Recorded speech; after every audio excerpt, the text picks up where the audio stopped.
impeachment complaint kay Sara Duterte pero hindi pa po sumusulong. Ngayon, yung nasa minority group, masyado ng langkag, langkag po sa Bicol, nainip na sila. Gusto na nilang simulan mga kababayan ng diskusyon. Yung super majority po, tahimik sa issue. Until today, tahimik po. Niya Mr. Maravillas, bakit ganon ang ugali ng super majority? Itong mga members kasi po, mga kababayan ng super majority, most of them, mga seasoned politicians, hindi sila basta gumagalaw, hindi sigurado. Ganun po, mga wise yan. Kaya nga sila mga seasoned politicians kasi wise.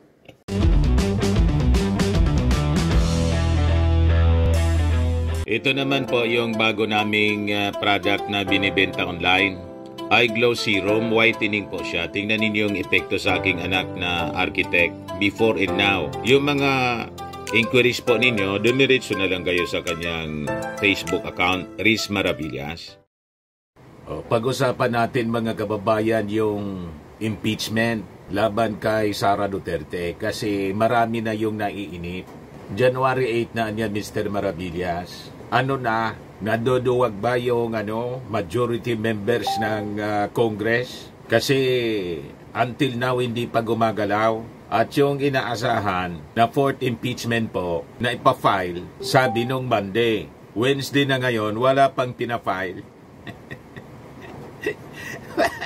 Ngayon, sabi kasi dito mga kababayan sa balita, report from Philippine Star, Solon seek more time to endorse impeachment complaint versus BP Sara. Ito naman, sabi dito sa balita ng Daily Tribune, Solon's worry of backing BP Sara impeach bid. Sa members daw, hesitant to sign one of the impeachment petitions for fear it would boomerang on them in the coming midterm polls. Yan yung mga lumalabas na balita mga kababayan, lalo na yung mga taga Mindanao. Kasi kahit papano po, yung mga Duterte kasi may impluensya pa rin sa ilang lugar sa Mindanao. Ito pa ang balita, Solon Bears condemns death threats amid BP impeachment issue. Nagsabi niya na may death threat siya si Franz Castro ng ACT Party List. Isa sa mga nagsusulong mga kababayan, nag-file ng impeachment, yung kanyang grupo. In-endorse niya mga kababayan yung second impeachment. Di ba yung una na impeachment, yung Akbayan. Sinundan mga kababayan ng Makabayan Black, grupo ng Makabayan Black, grupo ni Colmenares, Arlene Brosas, Raul Manuel, tapos itong si Franz Castro. Then yung third impeachment, endorsed by Congressman Bordado, isang kaalyado ni Leni Robredo, taga Naga City. Ngayon, yung fourth impeachment na sinasabi, wala pa po. Kaya naiinip na po, mga kababayan, yung mga gustong-gusto nang matanggal si Sara Duterte. Ngayon, pag-usapan natin, bakit ganon? Ano ang nangyayari? Naduwag ba yung majority ng members ng Congress? Kasi yun ang yun lagi ang sinasabi ng kampo ng mga Duterte. Laging may hamon po sila. But before natin mga kababayan pag-usapan tungkol dito sa impeachment complaint, kailan na ba ito susulong? Bakit hindi pa pinapadala? Tinatransmit sa Office of the Speaker kay Speaker Martin Romualdez. Ano ang nangyayari po? Click subscribe muna po dito sa ating YouTube channel and hit the notification bell para lagi po kayong updated sa mga kaganapan dito sa ating bansa. Like and share na rin po ninyo ng ating video. At huwag na rin po ninyo na skip yung ating mga commercial ads para tuloy-tuloy lang ang pag-unlad ng Bagong Pilipinas. Itong ating programa mga kababayan, atid sa inyo nitong ating mga sponsors. Firmax Firming and Lifting Cream. Pinapay po sa mga pulses in affected area. Mainam po ito sa mga pains at paninigas ng mga kaso-kasuan.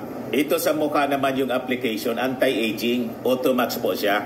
Ito iGlow Serum mga kababayan. Whitening po siya. Made in South Korea.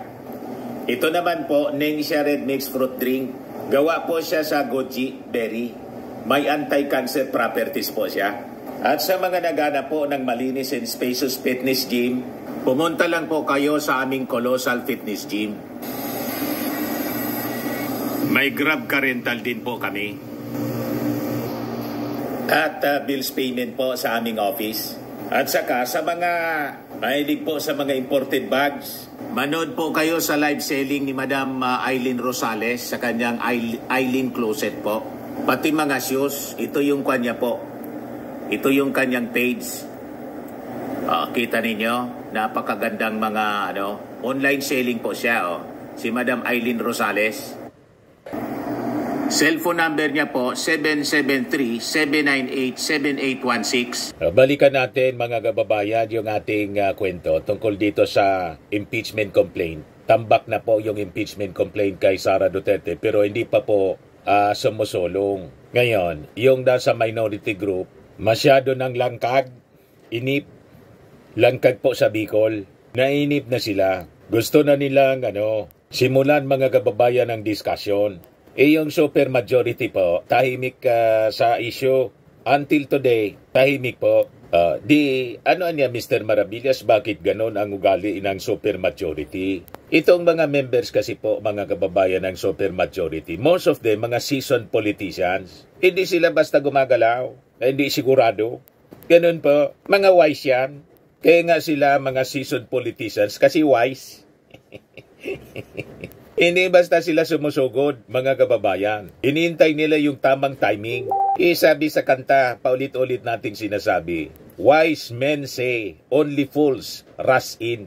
Ang mga taong nagmamadali sa pagdidesisyon o sa paggawa ng aksyon, mga kababayan. Pag ganon yung mindset mo, mentality mo ganon, ang ibig sabihin yan, hindi ka wise, isa kang mangmang. Because, sabi sa kanta, sabi daw ng mga matatalino, mga wise men, only fools, mga mangmang lang ang nagmamadali. Kaya pag kayo'y nagmamadali, kasama ka doon sa mga mangmang. Di ba? Right timing po. And everything, there is a season in time. May tamang pagkakataon, mga kababayan. Pag ikaw ay gumalaw, siguraduhin mong dapat siguraduhin ninyo bullseye. Ibig sabihin, yung kalaban, siguradong checkmate. Kung sa chess, mga kababayan, checkmate agad. Ganon, mga kababayan, yung ating mga nasa super majority. Sabi dito sa balita, Solon seeks more time to endorse impeachment complaint versus BP Sara. Yan yung sabi, mga kababayan, ni House Secretary General Reginaldo Velasco. Sabi po niya, well, those are the House members who requested that I'll give them some more time to either endorse one of the 3 complaints filed earlier or endorse another complaint. And that will constitute the 4th impeachment complaint. Sabi po yan ni House Secretary General Reginald Velasco. Yung super majority, mga kababayan, ng Congress, hindi siguro kumbinsido sa articles of impeachment na final or sa mga impeachment cases na final, yung 3, pinag-aaralang mabuti po. Hindi pa nga po nakarating sa opisina ni Speaker Martin Romualdez. So, nire-review nila ng mabuti. Siguro, yung tamang timing nga po, habang nagre-review sila, kung alin doon ang dapat nilang i-endorse, sabi nga natin, malamang sa malamang, para siguradong magtatagumpay yung impeachment, matatanggal si Sara Duterte, may mga tao na rin na kumakausap sa mga members ng Senado, sa mga senador na uupo sila, di ba, bilang mga senator judges. Kasi pag hindi po, na-impeach nga sa Congress tapos hindi man na-convict sa Senado, wala rin. Pagtatawanan sila ng kampo ng mga Duterte, pag ganyan. Kaya hindi kailangan pong madaliin. At pag nakita po siguro na they have now the majority support from the Senate, then isasubmit na po nila yan. Mga kababayan, itatransmit na nila yan. Madali lang naman. Ang kailangan lang naman, mga kababayan, maka-obtain ng 103 yata, 103 signatures from Congress. Pag nag-decide yung supermajority, tapos na po yan. Pero kailangan sigurado na mako-convict si Sara sa Senado. Yun ang atin pong reading. Personal na reading natin, mga kababayan. Hindi natin sinasabi na yan yung sinabi ng majority. Di ba? Pero madali naman pong mabasa ang kanilang mga aksyon based sa mga previous experiences natin sa mga impeachment na nangyayari po. Kaya sabi po ni Velasco, yung delay niya sa endorsement may be due to the lawmakers weighing the potential impact their support could have on the upcoming 2025 midterm elections. So yun din ang tinitingnan. Ano ba yung potential impact nito? Ina-assess muna nila kung may impluensya pa yung mga Duterte. Kung marami pa yung mga sumusupport ng mga Filipino. May mga pasurvey siguro sila sa bawat distrito. Kumusta niya? Mabango ba ang mga Duterte o ang bantot-bantot na? Pag nakita nila na talagang negative na po ang mga Duterte sa masa, wala nang impluensya para maapektuhan yung kanilang re-election bid, tutuluyan na yan, mga kababayan. Ganun lang po eh. Mga wise po yan, mga kababayan, kasi sabi nga natin, they are seasoned politician, sigurista. Nang tanungin po si Velasco kung bakit hindi pa po na itatransmit o refer to the House Speaker, sabi po niya, he is waiting for the fourth impeachment complaint to ensure all cases are reviewed together, avoiding a focus solely on the current submissions. Para isahan na lang, mga kababayan. Kaya hindi pa tinatransmit. Siyempre, may instruction yan galing sa taas, mga kababayan. Hindi man yan gagalaw po si House Secretary General Velasco without instruction galing po sa taas. Yung taas, maybe from the Speaker mismo or sa Palasyo Malacanang. Di ba? Wag muna niya kayong gagalaw dyan. Dapat may kumpas. Di ba? So sabi dito, the House members are interested that whatever complaints they will file or they will endorse will be referred to the Speaker at the same time. You know, one package niya, sabi ni Velasco, emphasizing the need to give incoming complainants a fair chance. Madaling sabi, credible yung mga statements na may fourth impeachment complaint na ipafile, kaya hindi pa po nire-refer. So may instruction siguro na wag muna niya kasi may binubuo pa kami. Ito niya sigurado kasi yung mga naunang complaints niya mahina. At saka, isa pa, yung credit kasi po, nakikipag-unahan yung minority. Kasi siyempre, pampolitika din nila. Pabida din yung mga nasa minority para isipin ng mga mamamayang Filipino na sila ang bayani. Sila yung hero. Ganun lang po yan eh. Kaya nakipag-unahan yung mga dilawan, yung makabayan, yung akbayan. Nag-unahan sila na mag-file. Nauna yung akbayan, pangalawa yung makabayan, pangatlo yung dilawan. Iwala man po silang majority support, they belong to the minority. O ngayon, kung ang fourth impeachment i-file at sa unang balita na lumabas tungkol dito sa fourth impeachment, sabi ni Secretary General Velasco, it will be endorsed by the majority members. Pag na-file ito, mga kababayan, all the credit hindi po mapupunta sa minority, kundi sa majority. Ganon lang po yan, mga kababayan. So lalabas yung mga previous complaints, impeachment complaints, baliwala po. Anyway, majority rule, mga kababayan. Tama po? Hindi pwede po, mga kababayan. Reading ko man lang ito, hindi po pwede po na ang kredito sa pagtanggal sa Vice Presidente through impeachment po ay mapunta sa minority. Hindi maaari. Kahit man po ako ang speaker, hindi ko yan papayagan. Patutulugin ko yan dyan. Kung ako. Kung ako ang speaker, patutulugin ko yan. Kasi nakikipag-unahan para makuha yung kredito.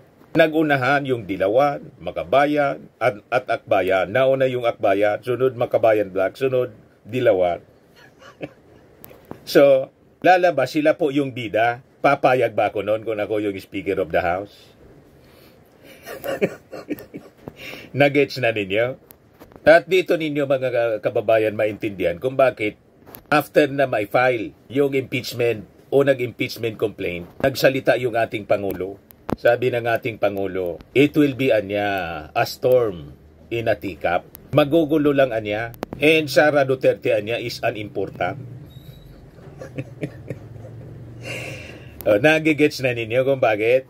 Immediately po nagsalita yung ating Pangulo. He is not supporting any impeachment complaint laban kay Sara Duterte. At sabi pa niya, nang sabihin ni Sara, that we reach a point of no return na niya sa aming relasyon. Sabi ng ating Pangulo, never say never. Pero ngayon, biglang tinanggal mga kababayan ng ating Pangulo as member ng NSC, National Security Council, si Sara, si Digong, at iba pang mga former presidents. Which is, sa reading natin, this is an open declaration of war.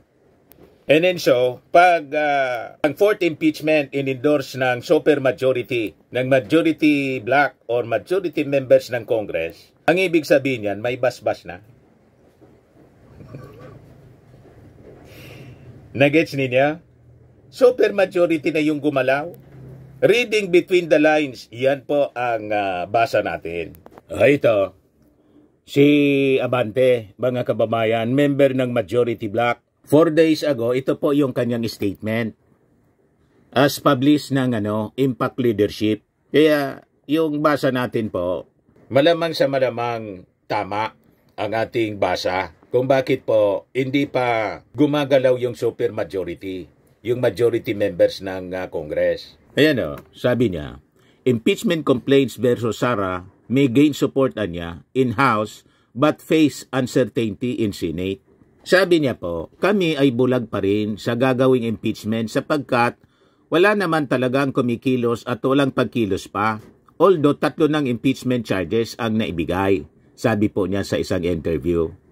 He suggested that the impeachment might advance depending on lawmakers' actions, many of whom are still on vacation niya. So, it might be achieved, no? Siguro kung talagang aanuhin natin ang ating mga kasama hanggang ngayon, nasa bakasyon pa sila No, ititingnan po nating maigi kung anong pagkilos ang gagawin po ng bawat isa. He admitted that the upcoming campaign period for the 2025 midterm elections could delay proceedings. Ayaw nating madaliin ang proseso dito na hindi natin talaga mapapanindigan ang impeachment process na ito sapagkat hindi naman tayo ang magiging judge dito Prosecutor lamang ang House. Later on, pupunta ng Senado yan and we do not even know sa Senate kung talagang magtatagumpayan. So, sakto po yung ating mga analysis. So, kung gumalaw yung majority black, mag-endorse po ng impeachment, ang ibig sabihin yan po, nakumbinsi na ng mga kaalyado ng majority black ang majority din na members ng Senado to convict Sara Duterte. Kaya hindi po nila minamadali. So malamang sa malamang ngayon, abang nasa bakasyon sila, may mga pag-uusap na nangyayari between those who are pushing for the impeachment complaint or the impeachment versus Sara na members ng majority. Ginagapang na, mga kababayan, ang majority ng members ng Senado para sigurado sila na pag naipasa sa Senado ang articles of impeachment mga kababayan, yung mga uupo na senator judges will convict Sara Duterte. Kung yan mga kababayan ay makita ng majority na imposibleng mangyari, ngayon palalampasin nila mga kababayan ang eleksyon. Para yung mga kaalyado ni Sara, ng mga Duterte sa Senado, mapalitan mo na. Siyempre, mag-intensify niyan ang kampanya to reject those allies of Duterte in the Senate. On the local level, yung mga congressmen po, malawak yung kanilang impluensya. Grassroots sila, remember? Mga district representative sila. Sila yung may direktang impluensya sa mga botante other than the mayors, the governors. It is our congressmen ang may malakas na impluensya sa bawat distrito, malamang sa malamang, ikakampanya ng mga congressmen sa kanilang bawat distrito, huwag iboto ang mga senador na allied sa mga Duterte para pag halimbawa, natalo sila bago na yung komposisyon ng Senado, tuloy na yung impeachment. Nagets na ninyo po, mga kababayan. Kaya hindi po minabandali ng Congress ang pagsulong ng impeachment kasi hindi sila sigurado by his own admission mismo. Yan mismo yung sinabi ni Abante, later on pupunta ng Senado yan. And we do not even know sa Senate kung talagang magtatagumpay yan. Sigurista po yung ating mga congressmen. So ang barometro po, mga kababayan, ay yung support ng majority ng members ng Congress. Pag isinulong ng majority ang impeachment, sigurado na sila na may number na po sa Senado. Pag hindi po, tahimik muna. Anyway, marami pa po mga kababayan na dapat asikasuhin sa Congress. Ito nga po, sabi ng ating Pangulo, restore defunded programs. Yan yung pahayag ng ating Pangulo sa 18th full cabinet meeting kahapon. Yan Marcos tells cabinet to bring back critical initiatives. Sabi diyan, President Marcos wants key socio-economic programs originally contained in the National Expenditure Program or NEP but defunded by Congress in the 2025 national budget to be restored and implemented. The Chief Executive told members of his official family to take a second look at the cancelled programs with an emphasis on how to put them back on track. So sigurado, imi-meeting mga kababayan ng ating Pangulong Bongbong Marcos yung LEDAC, Legislative Executive Committee, para i-discuss po ito. Kakausapin niya yung mga members na yung leadership ng Congress. So maraming dapat pang ayusin. Marami pang dapat na pagtuunan ng pansin, priorities yung Kongreso. Pag kasi isinulong nila ngayon, yung impeachment po, kakainin yung panahon nila sa impeachment trial. So, there is perfect time for everything. Yun ang tinitingnan ng ating gobyerno. Anyway, sabi ng ating Pangulo, si Sara naman niya is unimportant. Kaya hindi niya sinuport yung impeachment na sinulong ng mga nasa minority. Pero pag sinulong ng majority, ibig sabihin may...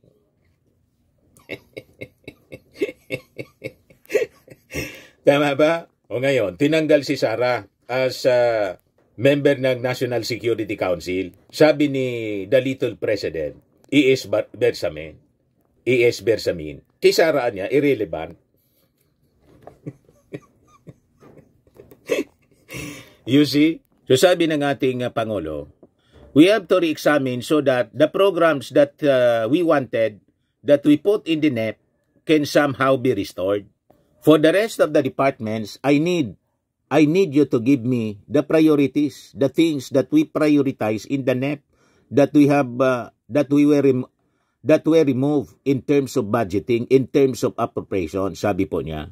Marcos said, many items need funding, citing the 12 billion decrease in the budget for road maintenance, the 500 million reduction in the funding for routine bridge maintenance, and the 21 billion budget cut for feasibility studies.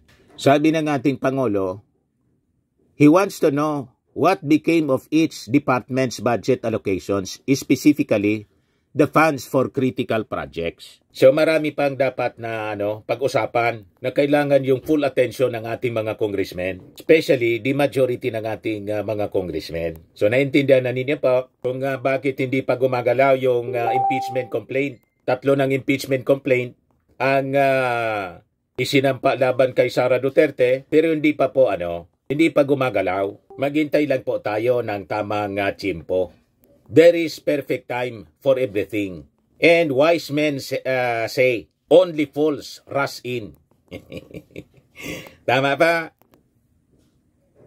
Sa mga naghanap ng malinis and spacious fitness gym, pumunta lang po kayo sa aming Colossal Fitness Gym. We also offer Grab Car Rental with our brand new 2023 model ng Toyota Innova. We also accept booking for those who are planning to travel via PAL, Cebu Pacific, and other airline companies, local and international, and bills payment for Meralco Bills, PLDT, Aleco Bills, etc. Ang Colossal Fitness Gym is located at 3rd floor Security Bank Building, Landco Business Park, Legazpi City, Albay. For inquiries, look for Gilon Maravillas. Contact number 0966-802-0949. Yan yung aming Innova. Lagi na pong matao sa amin. Pati mga foreigners po, tingnan ninyo. Mga British tourists sila. Ang lalaki ng katawan na, mga kababayan, nag-gym sa amin. Ito naman po, Indian National. Ito mga mga European sila. Ito naman yung bago naming product na binibenta online, Eye Glow Serum. Whitening po siya galing sa South Korea. Tingnan ninyo yung epekto sa aking anak na architect entrepreneur, Riz Maravillas. For inquiries, look for Riz Maravillas on FB. Ito naman po, Firmax Firming and Lifting Cream. Tinapahid po ito sa mga pulses and affected area. Mainam po ito sa mga pains at paninigas na mga kaso-kasuan. Ito po, Automax Radiant Serum. Sa mukha naman yung application. Anti-aging po siya. You will look 10 years younger than your age. Sa mga cancer patients naman po, baka lang gusto ninyo itong itry. Nengxia Red Mix Fruit Drink. Hindi man po siya gamot, food supplement siya. Kaya lang, gawa siya mga kababayan sa goji berry. Yung goji berry may anti-cancer properties. Yung mga inquiries ninyo, dumiritso na lang kayo sa aming messenger sa Facebook para masagot namin agad. Ayos po, ako po si Dante Maravillas. Bye-bye. God bless.